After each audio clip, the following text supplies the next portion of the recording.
I want to read you Eugene Deb's statement to the court at a sentencing at the Federal Court of Cleveland, Ohio, on September 18, 1918.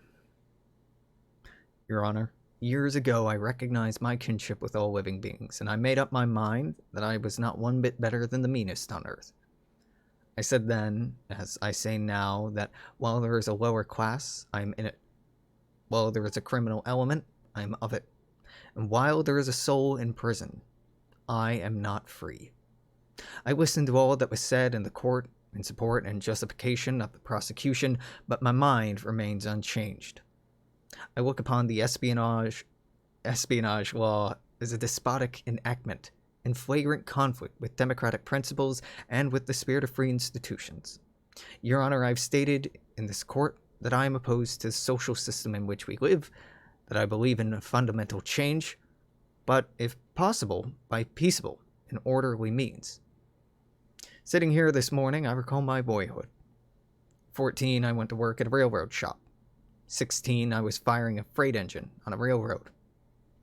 I remember all the hardships and privations of that earlier day, and from that time until now, my heart has been one with the working class.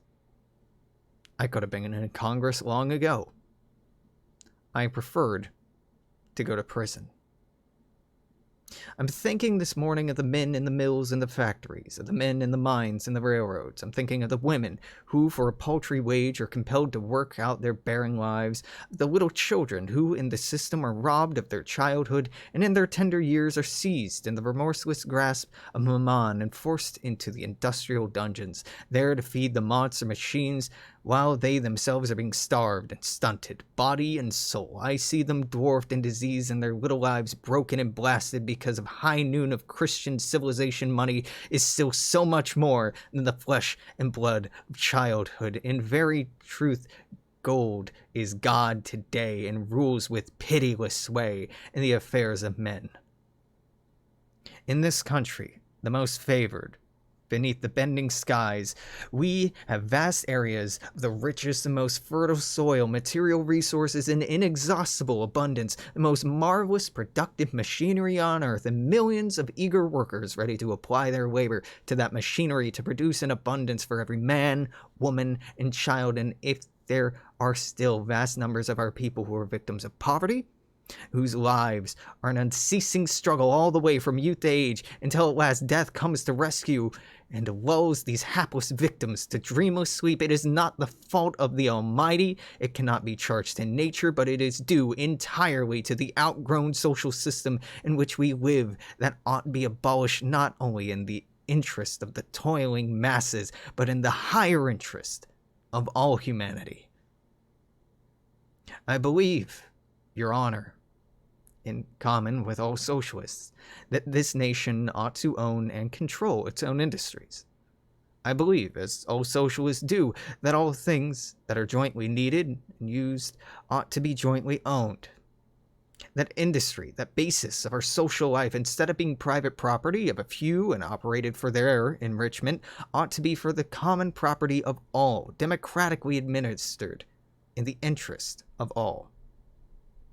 I'm opposing a social order in which it's not possible for one man who does absolutely nothing that is useful to amass a fortune of hundreds of millions of dollars, while millions of men and women who work all the days of their lives scarcely secure enough for a wretched existence.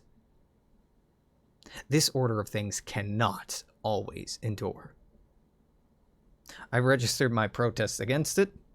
I recognize the feebleness of my effort, but fortunately, I am not alone.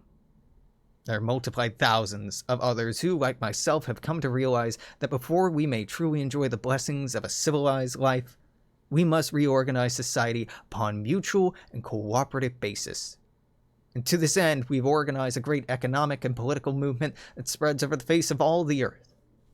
Today, there are upwards of 60 millions of socialists, loyal, devoted adherents to the cause regardless of nationality, race, creed, color, or sex. They are making common cause.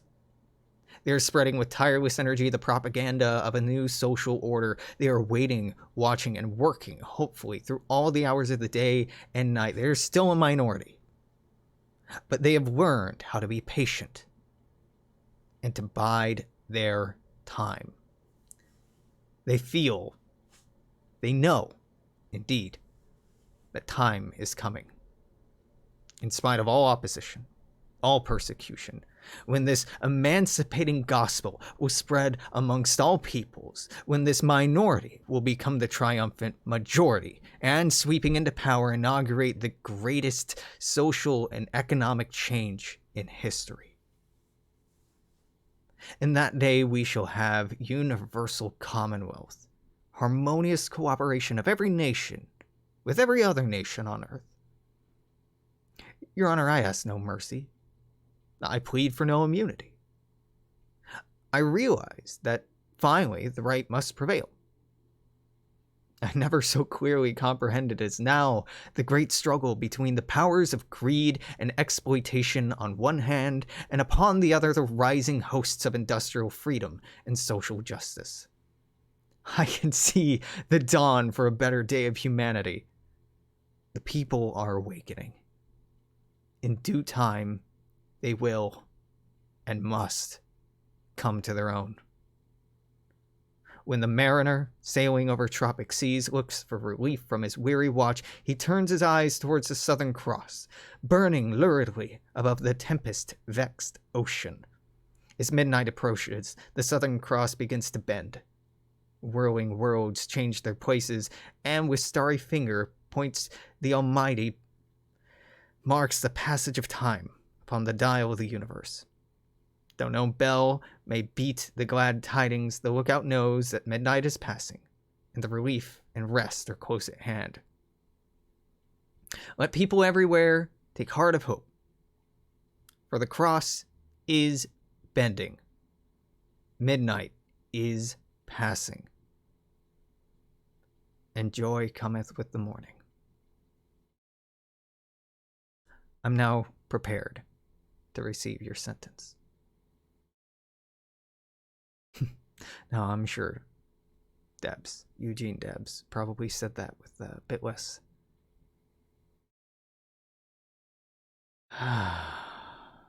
uncut emotion, with a greater degree of speechmanship, as he was a noted public speaker.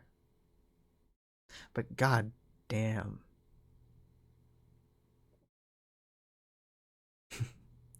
God damn.